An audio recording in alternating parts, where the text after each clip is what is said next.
Okay, lesson 3. So we've created our class, we've added our students, and we've gone into our settings and made sure everything is like we want it. Now we're going to add some assignments. So the Stream tab shows any announcements or assignments that you've made. Um, when you add assignments, you go to the classwork tab.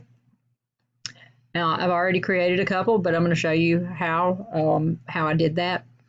And there are some ways that you can add things to organize it and make it easier to find content, make it easier for the students and for yourself. So if you go in and create an assignment, and with the first video, I just put that as material. But with this one, I'm gonna call it an assignment. Okay. And this is the video. We're in lesson 3, but it's the video for lesson 2.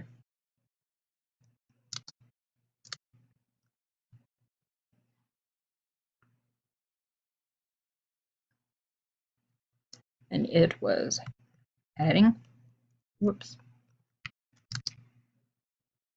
students,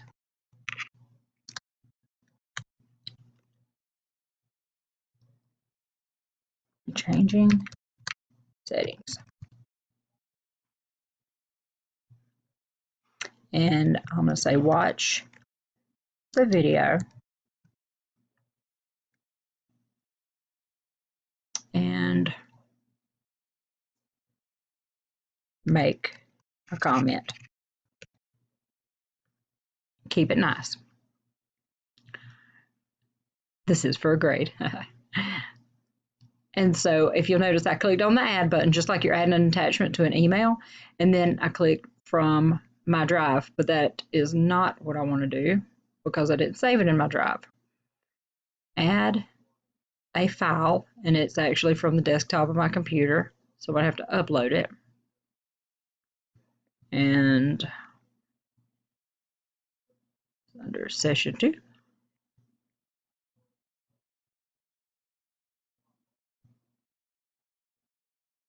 And upload. I'm going to pause it while it uploads so you don't have to watch that process. Now our video is uploaded. You can choose how to share this file with your class. Students all view the same single file. Students all view and edit the same single file. Each individual student gets their own copy. So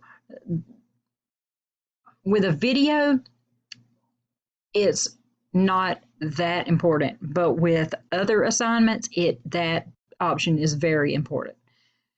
If it's something that you want students to edit and write on, then you have got to click on make a copy for each student, or you're going to have a big mess.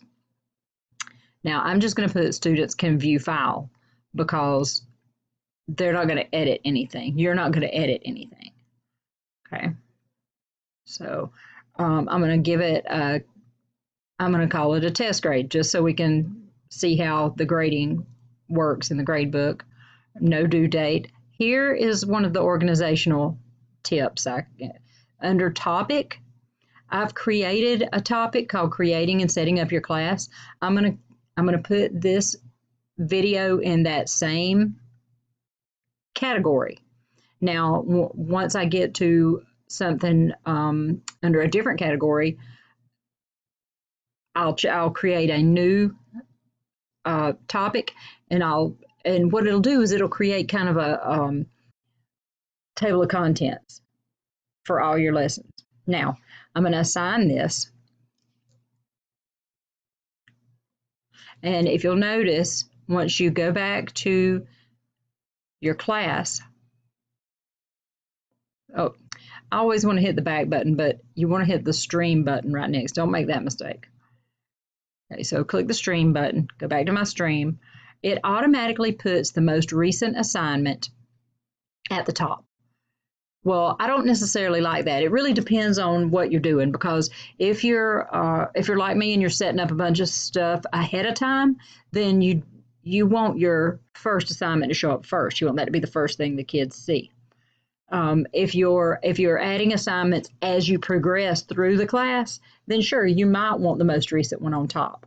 So they do have a feature where you can add, like, I want the first video I sent you to be at the top. So you click on these little three buttons and I move that to the top.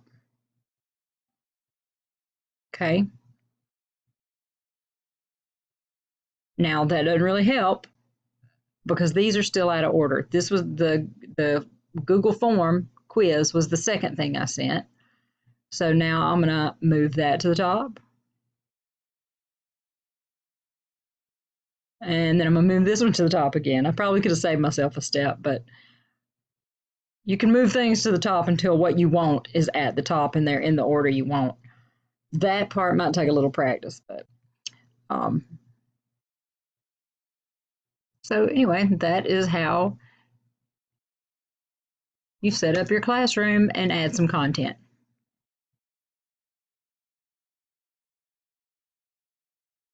Actually, I'm going to go back because this would be another category.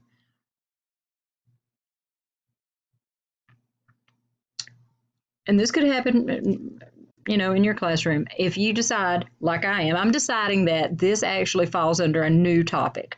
I'm going to go in, click those three buttons and edit. Okay, I can come over here and change my topic.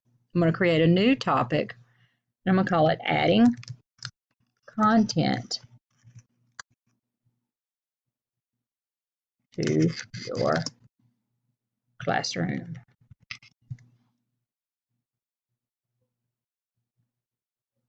Okay, let's save that.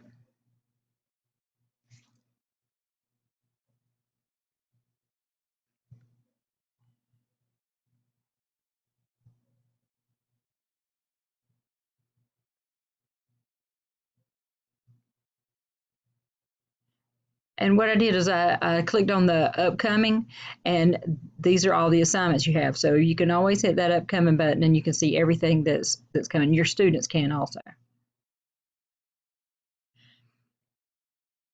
Okay, that's it for lesson 3.